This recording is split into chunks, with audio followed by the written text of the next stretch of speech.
Semangat yang menyala digelorakan Bupati Kutai Kartanegara Edi Damansyah saat melantik 18 orang anggota Badan Permusyawaratan Desa atau lebih dikenal dengan singkatan BPD. Bupati merasa bangga karena inilah para wakil rakyat tingkat desa yang dipilih langsung oleh warga desa Semangko dan Santan Ulu.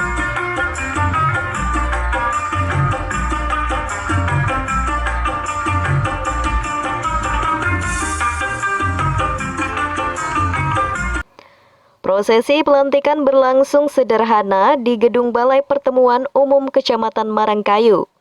Sementara di Desa Santan Ulu digelar juga acara tari-tarian daerah dari Kutai dan Dayak untuk menyambut 9 anggota yang baru saja dilantik Bupati.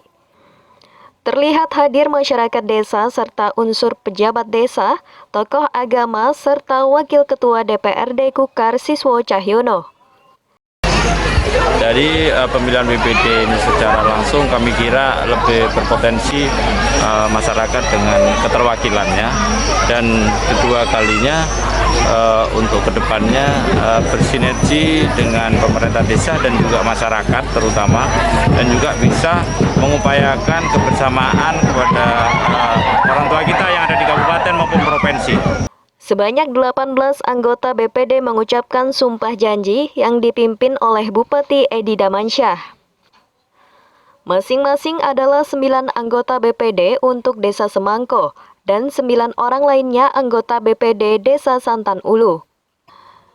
Kedua desa ini berada dalam wilayah administrasi Kecamatan Marangkayu, Kabupaten Kutai Kartanegara.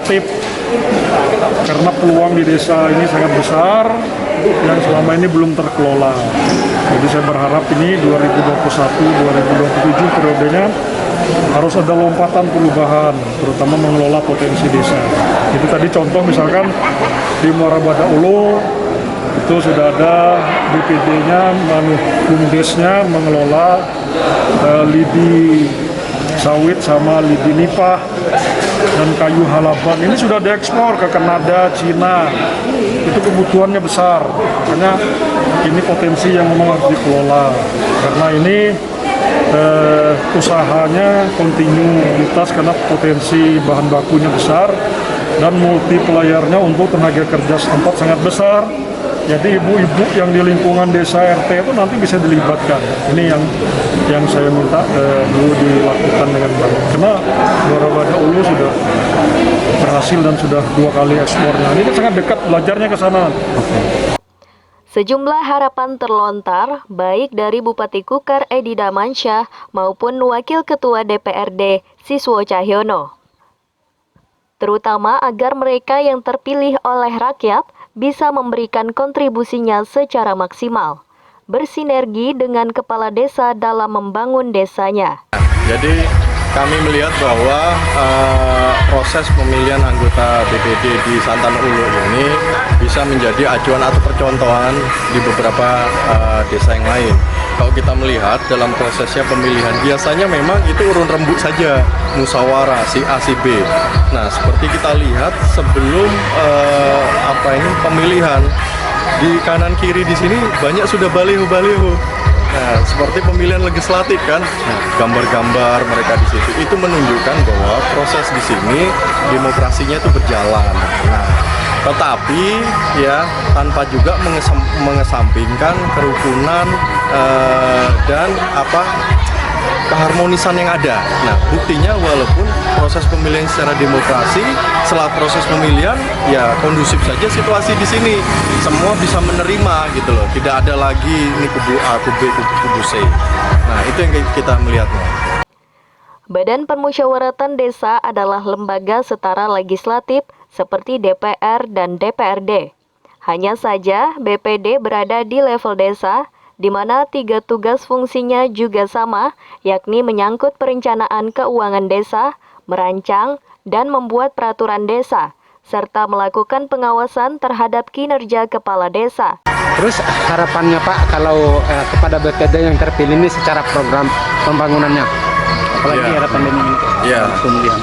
Yang pertama kita berharap ada sinkronisasi, harmonisasi yang baik antara BPD dengan kepala desa.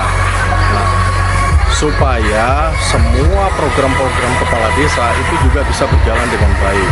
Jadi tugasnya BPD adalah satu berkaitan dengan proses anggaran, menyepakati bersama desa dengan kepala desa mengenai APBDes. Yang kedua lagi tugasnya BPD ini adalah mengontrol atau mengawasi kinerjanya kepala desa. Perlu digarisbawahi, ini kinerja bukan kepala desa yang diawasi, tapi kinerjanya kepala desa yang diawasi. Ketika kinerja ini tidak sesuai dengan ketentuan peraturan perundang-undangan, lah inilah perannya BPD di sini, mengawasi, memberikan solusi termasuk. Nah, terus kemudian yang ketiga lagi yang tidak kalah pentingnya adalah bagaimana antara BPD dengan kepala desa ini itu satu pemikiran, ya, satu pemikiran dalam hal program. Yang punya program kepala desa, yang melakukan kontrol adalah BPD. Ketika program tidak sesuai ketentuan, nah tapi BPD bisa memberikan solusi yang terbaik untuk pembangunan desa Santan Ulu. Dari Kecamatan Marangkayu, Hardin, BKTV melaporkan.